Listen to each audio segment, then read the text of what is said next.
พี่คิดอย่างไงกับการล้มล้างสถาบันกษัตริย์ส่วนตัวหนูไม่อยากให้มีเพราะมีไปก็ไม่มีประโยชน์ณปัจจุบันนะคะทุกคนอยากมาเรียกร้องไม่มีใครต้องการล้มล้างสถาบันแต่เขาต้องการปฏิรูปสถาบันกษัตริย์ให้มันเข้าใจว่าปฏิรูปกับล้มล้างไม่เหมือนกันนะฮะขอความเห็นเรื่องการบริจาคเคยอ่านในหนังสือเศรษฐศาสตร์คนจนแล้วประเด็นถกเถียงกันถ้ารัฐเขาเข้าถึงทุกพื้นที่ดูแลครอบคลุมถูกต้องจริงๆไม่ได้มีการคอร์รัปชันอะไรกันนะผมคิดว่ามันจะไม่มีที่ให้เราไปบริจาคหรือถ้าเกิดเป็นการบริจาคจริงๆอ่ะคือเราแค่อยากไปช่วยไปสมทบทุนมากกว่าถ้าพี่โดนเพื่อนบอกว่าพี่ขาใหญ่หรือว่าก้นใหญ่พี่จะตอบกลับยังไงคะทุกคนสวยในแบบของตัวเองใครจะว่าไงก็ช่างก็กูส่องกระจกแล้วกูไม่ได้ออกจากบ้านถ้าผมทรงนี้ฉันสวยมากเลยอ่ะกรามเล็กกรามใหญ่หน้าเล็กหน้าใหญ่อ่ะทุกคนสวยหมดในแบบของตัวเอง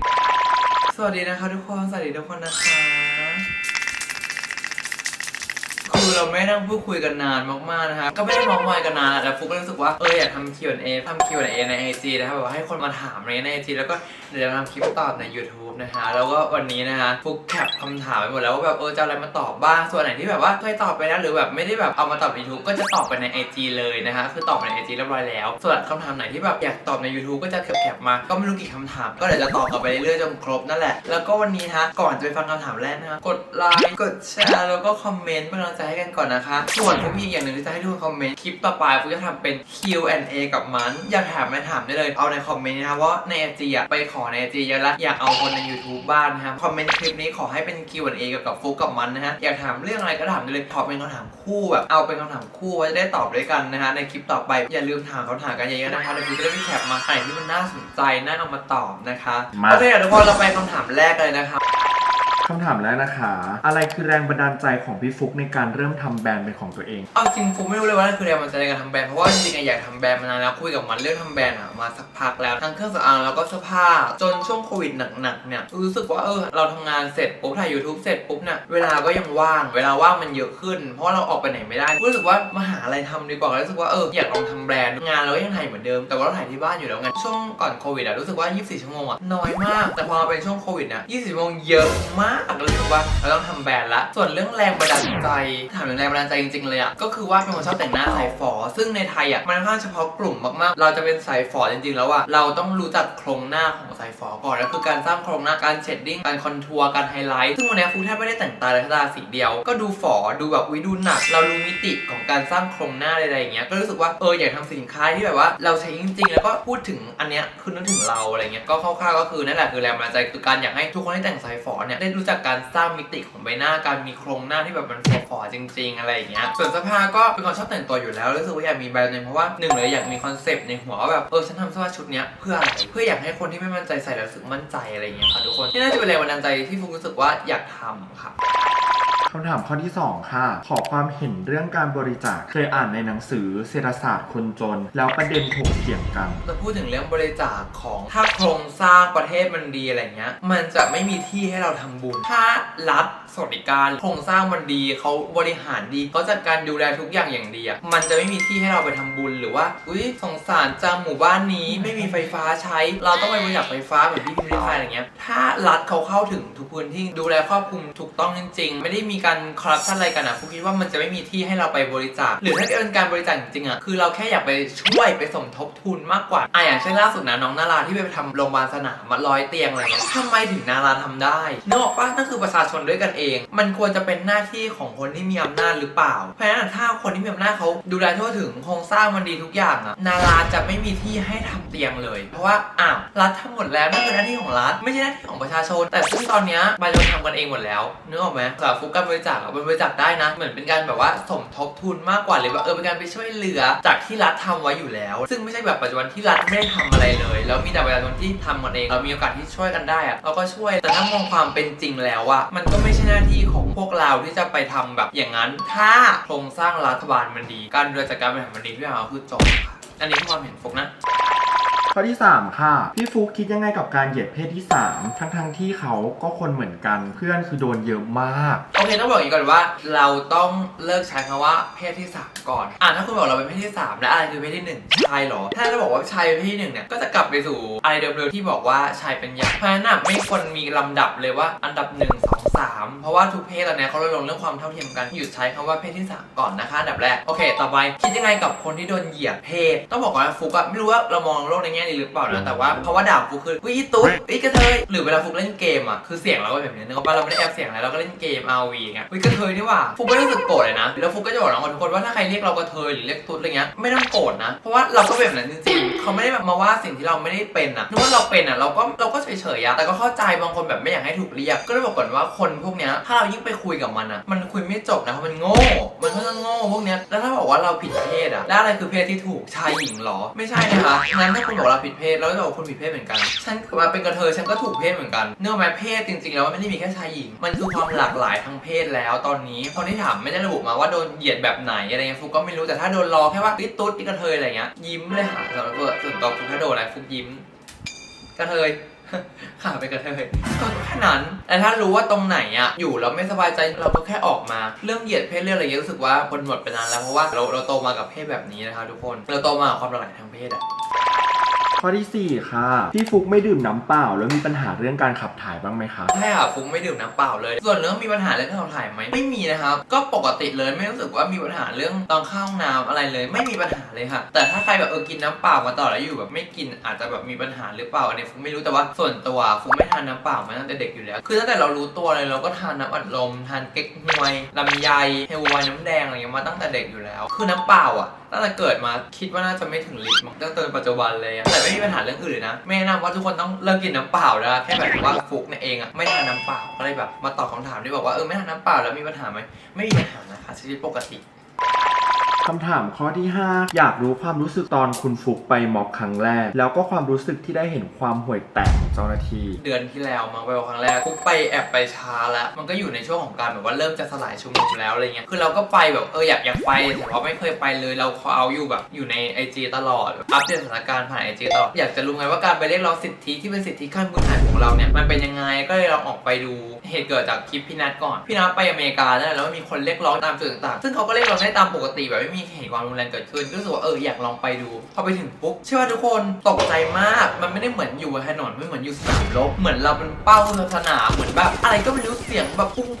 ปังแล้วควันแกน้ำตาลอยข้ามหัวไปลอยข้ามหัวมาแบบนี่คือการออกมาเรียกร้องของประชาชนหล่อที่แบบไม่มีอาวุธนะไปทุกคนไปว่าจะเรียกร้องเป็นการแสดงเชิงสัญลักษณ์ต่างๆครั้งแรกตกใจมากวิ่งกันเลยวิ่งกันแบบงงหมดเลยเพราะว่าเสียงระเบิดเสียงปืนไม่พอนะตำรวจยังพูดมาอีกว่าเก่งเข้ามาเลยครับเก่งเข้ามาเลยเฮ้ยจะบอกว่านายสั่งอย่างเดียวอ่ะก็ไม่ได้นะคุณก็คือไม่เหลือความเป็นคนแล้วนะตำรวจอ่ะคือนายมันไม่มีความเป็นคนนะรู้อยู่แล้วแต่ตำรวจอ่ะอันนี้ผมไม่รู้นะว่าส่วนใหญ่หรือเปล่าแต่เท่าที่เห็นนะก็ไม่มีตำรวจคนไหนที่จะรู้สึกว่าแบบช่วยประชาชนนะมีแต่แบบว่ายิงกันชิบหายไว้วอดอะไรเงี้ยผิดหวังกับตำรวจไทยคือน่ากลัวมากนี่คือการออกไปเรียกร้องแบบสิทธิขั้นพื้นฐานทุกคนผิดหวังมากๆค่ะคำถามข้อที่ 6 ค่ะอยากให้พี่ฟุกเล่าตอนไปม็อบแล้วโดนแก๊สน้ำตาหน่อยจะบอกว่าตอนโดนแก๊สน้ำตาครั้งแรกคือตอนที่เราอยู่ในกลุ่มผู้ชุมนุมเลยจนเขาย้ายไปที่อนุสาวรีย์รอบนั้นแหละที่เราอยู่ตรงอนุสาวรีย์มันมาเยอะมากแบบหลายลูกแล้วเราก็แบบอยู่ตรงนั้นพอดีแล้วก็วิ่งตรงนั้นแหละคือครั้งแรกที่โดนแก๊สน้ำตาแบบโดนเต็มรู้สึกแบบว่าเฮียมันแสบตามากมันแสบตาฟุกก็เป็น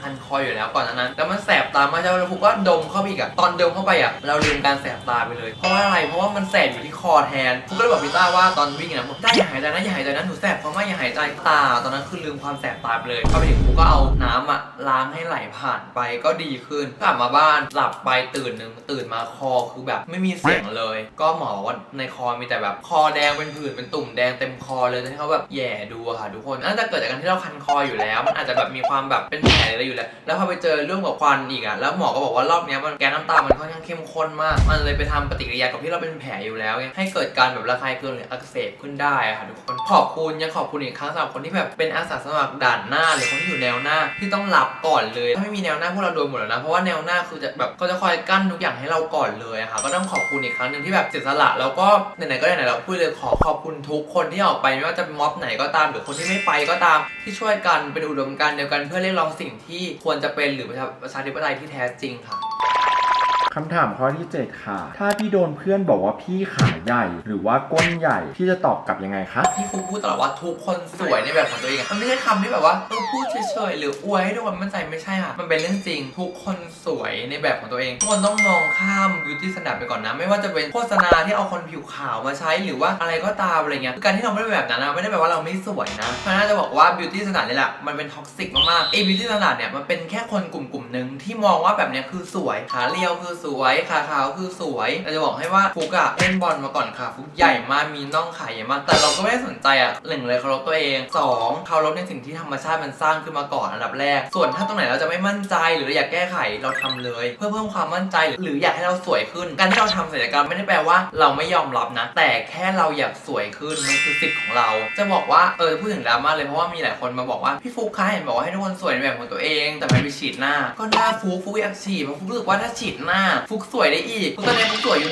100แต่ฟุกจะสวย120อะก็ไปฉีดหน้าฟุกที่รู้สึกว่าฟุกมั่นใจแล้วฟุกสวยขึ้นถ้าถามว่าฟุกเป็นบิวตี้สแตนดาร์ดมันไม่ใช่นะคะแต่ถามว่าบิวตี้สแตนดาร์ดเนี่ยมีได้ไหมมีได้และคนกำหนดบิวตี้สแตนดาร์ดคือตัวเราเองเท่านั้นนะคะว่าฉันอยากจะสวยแบบนี้ฉันสวยแบบนี้แล้วฉันทำให้ฉันมั่นใจแต่อย่าไปเอาบิวตี้สแตนดาร์ดมาวัดกับตัวเองว่าเฮ้ยมันขาวมากเราดำอะเราไม่สวยแน่เลยไม่ใช่ค่ะอย่าเอาบิวตี้สแตนดาร์ดไปตัดสินคนอื่นเคารพตัวเองให้มากค่ะทุกอย่างก็คือจบใครจะว่าไงก็ช่างก็กูส่องกระจกแล้ววันนี้ฉันออกจากบ้านถ้าผมทรงนี้ฉันสวยมากเลยอะกรามเล็กกรามใหญ่หน้าเล็กหน้าใหญ่อะทุกคนสวยหมดในแบบของตัวเองกำหนดบิวตี้สแตนดาร์ดให้กับตัวเองนะคะไม่ใช่คนอื่นคำถามข้อที่ 8 ค่ะกิจกรรมยามว่างที่ทำในช่วงโควิดของพี่ฟุกคือทำอะไรคะเอาจริงมันว่างเยอะมากเลยนะช่วงนี้ก็ถ้าเป็นช่วงนี้ก็คือจะโฟกัสกับในเรื่องของแบรนด์แต่เพราะว่าก็จะมีแบบแบรนดิ้งที่กำลังออกแบบในเรื่องของแบรนด์เสื้อผ้าอยู่แล้วก็ในเรื่องของแบบแบรนด์เครื่องสำอางด้วยว่าจะเป็นแพ็กเกจหรือฟอนต์หรืออะไรก็จะมีเรื่องให้โฟกัสเยอะมากในช่วงว่างๆแล้วก็อีกอย่างนึงคือเลี้ยงแมงมุมค่ะให้อาหารแมงมุมเลี้ยงแมงมุมนี่คือกิจกรรมยามว่างนะเป็นพวกแบรนด์เราเนี่ยออกมาดูมาวิเคราะห์กับมันต่างๆว่าแบบจะเพิ่มเติมตรงไหนอะไรยังไงเนี่ยวันๆก็จะมีอยู่แค่นี้อันนี้คือ 20% ให้อาหารมุมเนี่ยรวมแล้วประมาณ 30% แต่ถ้า 70% เนี่ยนอน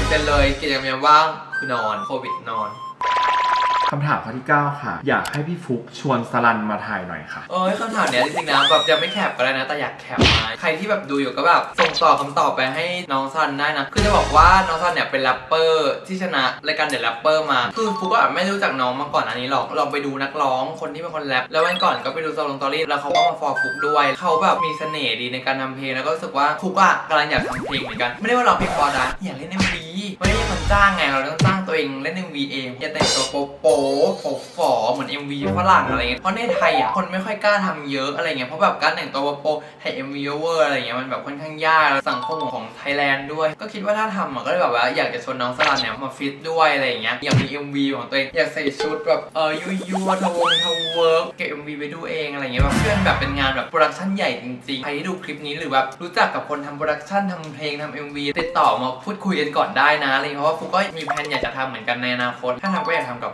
น้องสลันคำถามข้อที่ 10 ค่ะพี่ฟูการที่พี่ออกมาพูดเรื่องการเมืองเคยโดนคนของรัฐมารุกรานบ้างไหมคะในการที่ออกมาคอเอาหรือการออกไปเรียกร้องที่ฟุกทำทุกวันนี้เกี่ยวกับเรื่องอำนาจมืดหรือรัฐอะไรเงี้ยไม่เคยโดนอะไรเลยค่ะมีแต่โดนแคนเซิลงานเดี๋ยวจะบอกว่ามันมีสิ่งที่ต้องแลกนะคะรัฐฟุกยังไม่เคยโดนอะไรมาคุกคามหรอกแต่สิ่งที่โดนทุกวันนี้ก็คือมีการโดนแคนเซิลงานการโดนแคนเซิลงานเนี่ยมีจริงๆมันคือสิ่งที่เราต้องแลกเลยแต่ฟุกไม่ได้สนใจนะฟุกก็รู้ว่าแบบดาราหลายคนที่แบบไม่อยากออกมาพูดหรืออะไรเงี้ยจริงๆเขาไม่อยากอิกนอหรอกแต่แบบต้องแลกมากับในเรื่องของการเซ็นสัญญาที่ห้ามพูดแล้วหนึ่งหรือถ้าออกมาฉันจะไม่มีงานอะไรเงี้ยแต่ฟุกแค่รู้สึกว่ามันไม่เกี่ยวอ่ะมันคือสิ่งที่ต้องพูดหรือเปล่าแต่ถ้าดาราทุกคนหรือคนที่มีชื่อเสียงทุกคนหรือคนที่แบบสามารถใช้กระบอกเสียงตัวเองได้เยอะๆออกมาพร้อมกันทุกคนอ่ะงานทั้งนั้นอ่ะจะไปจ้างใครเขาต้องกลับมาจ้างเราอยู่ดีแต่ตอนนี้มันมีคนออกคนไม่ออกฟุกก็ขอบคุณเขานะก็แบบโอเคค่ะยินดีไม่เป็นไรไม่ได้แบบไปว่าอะไรเลยก็ยินดีค่ะอยากจะยกเลิกก็ยกเลิกยินดีเพราะว่ายังไงเราก็ยืนยันแล้วก็ยืนหยัดในสิ่งที่เราทำเหมือนเดิมแค่จะบอกว่าถ้าทุกคนออกมาพูดเหมือนกันคิดว่ายังไงเราก็ชนะค่ะคำถามข้อที่ 11 ค่ะพี่ฟุกพี่คิดอย่างไงกับการล้มล้างสถาบันกษัตริย์ส่วนตัวหนูไม่อยากให้มีเพราะมีไปก็ไม่มีประโยชน์ณปัจจุบันนะคะถ้าย้อนกลับไปก่อนนั้นเนี่ยสัก 3-4 ปีก่อนเวลาเราจะพูดถึงเรื่องสถาบันกษัตริย์อะนี่ออกปะทำไมเราถึงพูดถึงสถาบันกษัตริย์ในแบบน้ำเสียงปกติไม่ได้หรือถ้าพูดเสียงดังหน่อยมึงเลเซอร์อยู่บนหัวแล้ววะจุดแดงๆคืออะไรเงี้ยเฮ้ยทำไมเราถึงพูดถึงไม่ได้ต่อให้จะพูดถึงในแง่ดีหรือแง่ไม่ดีก็ตามอะทำไมเราถึงพูดถึงไม่ได้ทั้งที่กษัตริย์ก็เป็นคนเหมือนกับเราทั้งหมดจะบอกว่าการล้มล้างสถาบันต้องแยกงี้ก่อนนะคะว่าทุกคนที่ออกมาเรียกร้องไม่มีใครต้องการล้มล้างสถาบันแต่เขาต้องการปฏิรูปสถาบันกษัตริย์ให้ความเข้าใจว่าปฏิรูปกับล้มล้างไม่เหมือนกันนะฮะปฏิรูปคือปรับเปลี่ยนแก้ไขให้สถาบันกษัตริย์เนี่ยอยู่ภายใต้กฎหมายสามารถรับรู้ได้ต่างๆว่าแบบตรวจสอบได้อะไรเงี้ยหรือถ้าผิดสามารถฟ้องร้องได้เพราะว่าตอนนี้กษัตริย์อยู่เหนือกฎหมายนึกออกไหมนั่นคือสิ่งที่มันควรจะเป็นไม่มีใครต้องการที่จะล้มล้างสถาบันกษัตริย์คือสถาบันกษัตริย์เขาก็อยู่ตรงนั้นแต่คนแค่ยังไม่เข้าใจคำว่าปฏิรูปกับล้มล้างนะฮะแล้วต้องบอกเลยว่ามันควรจะเป็นสิ่งที่เราพูดได้ด้วยน้ำเสียงปกติพูดถึงสถาบันกษัตริย์หรือเอางี้ไหมถ้าพูดถึงไม่ได้เลยก็ไม่ต้องมีจบ แล้วมาที่คำถามข้อสุดท้ายครับพี่ฟุกทำไมพี่ฟุกถึงชอบพี่กันอัตภัณฑ์ขนาดนั้น คือเราชอบตรงที่แบบว่าพี่กันน่ารักมากๆฟุกถูกตกจากนั่นแหละเรื่องอะไรสักอย่างนั่นแหละไอ้ที่เขาเล่นเป็นโลมอ่ะทีนี้ก็ติดตามผลงานพี่กันมาเรื่อยแล้วก็รู้ว่าเขาคือโกมินแล้วก็ติดตามเขามาตลอดไม่ว่าจะเป็นไลฟ์สไตล์ของพี่กันหรือว่าการพูดกันจาจนมีโอกาสได้เจอกันฟุกรู้สึกประทับใจพี่กันอัตภัณฑ์ทุกครั้งที่เจอเพราะว่าครั้งที่1ครั้งที่2ครั้งที่3เหมือนทุกครั้งพี่กันอัตภัณฑ์ทำการบ้านตลอดเจอครั้งแรกพี่กันสวัสดีค่ะขอถ่ายรูปหน่อยก็ถ่ายรูปกันปุ๊บครั้งที่2ปุ๊บพี่กันสวัสดีค่ะน้องฟุกจะจำได้นะในนู่นครั้งที่3พี่กันสวัสดีค่ะดูอยู่นะเนี่ยไปดูนั้นมาได้มาแล้วเขาพูดชื่อสิ่งที่เราทำถูกไม่ว่าจะเป็นคลิปหรือเป็นงานที่เราไปถ่ายแบบในแบบเขารู้หมดเลยเขาแบบนี่เห็นอยู่นะไปเดินแบบไปถ่ายแบบอะไรอย่างเงี้ยอาจจะมาดูว่าเขาไปรีเสิร์ชหรือเปล่าแต่หมายถึงว่าเขาก็ได้รู้ว่าแบบเราเป็นใครมากขึ้นคือจะบอกว่าพี่กันอัตภัณฑ์เฟรนลี่มากทุกครั้งที่เจอจะมีแต่แบบสิ่งดีๆแบบพลังบวกตลอดเลยไม่ว่าจะพี่กันหรือพี่อ๊อฟประทับใจในผลงานการแสดงของเขาทุกๆครั้งอะไรเงี้ยทุกอย่างเป็นพี่กันอัตภัณฑ์ก็คือชอบหมดนะฮะดีใจทุกครั้งที่ได้เจอพูดกับตัวเองเลยว่าจะทำรีแอคซีรีส์วายขอให้เป็นหนังพี่อ๊อฟพี่กันก็พอก็ทำแน่นอนนะฮะโอเคค่ะสรุปก็มา10กว่าคำถามเนาะเพราะก็แบบว่าคัดมาประมาณนี้ก็บอกว่าทุกคนจะได้แบบว่าได้สาระอะไรบ้างหรือแบบว่าถือว่าได้เป็นเมาส์มอยพูดคุยกันนะฮะก็อย่าลืมนะคะใครที่ดูคลิปนี้อยู่ก็อย่าลืมไปคอมเมนต์ Q&A ถามคำถามฟุกกับมันนะฮะขอเป็นคำถามคู่นะคะไม่เอาคำถามใครคนหนึ่งเอาเป็นคำถามคู่นะคะในเรื่องของเรา2คนถามได้หมดเลยค่ะเดี๋ยวจะทยอยเก็บคำถามไปแล้วก็เอาไปตอบใน Q&A หน้าเป็น Q&A ที่ฟุกกับมันทำด้วยกันนะฮะก็หวังว่าทุกคนจะแบบว่าสนุกนะคะแล้วก็ได้คำตอบที่เป็นสาระหรือไม่สาระก็ตามถือว่าได้เมาส์มอยพูดคุยกันเนาะก็แบบเหงาอะไรอย่างเงี้ยก็หวังว่าทุกคนจะชอบคลิปนี้แล้วก็มีอะไรก็เมนต์ติชมได้เหมือนคำถามไหนที่ฟุกยังตอบไม่เข้าใจหรือแบบมีใครมีความรู้ความเห็นต่างเลยมาถกเถียงกันได้นะเพราะฟุกรู้สึกว่าการถกเถียงอะมันจะยิ่งได้สิ่งที่ดีที่สุดขึ้นมาเมนต์ติชมเมนต์แสดงความเห็นกันได้นะคะสำหรับวันนี้ก็ต้องขอตัวลาก่อนนะคะถ้าสักนี้อย่าลืมกดไลค์กดแชร์กดติดตามกันมากนะเด็กคลิงกันไปเลยครับวันนี้ขอตัวลาก่อนนะคะบ๊ายบายชอบผลิตภัณฑ์ตั้งแต่เรื่องป๊อปปี้ฮันนี่ใช่ป่าวะพูดถูกป่ะชื่อเรื่องอะไรวะที่เขาเล่นเป็นโรมอ่ะที่มีแบงค์นิติเล่นด้วยมีปัปปี้เล่นอ่ะพี่อ๊อฟชุมพลปัปปี้ฮันอะไรวะป๊อปปี้เลิฟฮันนี่หรือป๊อปปี้ฮันนี่